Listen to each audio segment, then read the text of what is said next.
Mercedes je naprieč generáciami celé 10 ročia synonymom automobilovej dokonalosti, príkladného jazdného komfortu, luxusu, nositeľom nových nápadov, technológií, inovácií, zakladateľom nových bezpečnostných a výbavových štandardov, ktoré postupne od vlajkovej lode preberali aj ďalšie modely s trojcipou hviezdou znaku a neraz aj konkurencia.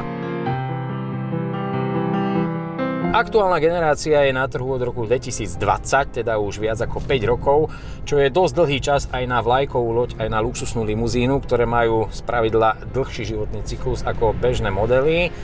5 rokov je už ale naozaj dlhý čas, preto sa Mercedes rozhodol pristúpiť k modernizácii. A aby S-klasu udržal na najvyššej úrovni, aby sa stále mohla uchádzať o titul najdokonalejšie auto planéty, podrobil ju modernizácii a vyslovene radikálnej modernizácii najväčšej v histórii značky Mercedes-Benz. V rámci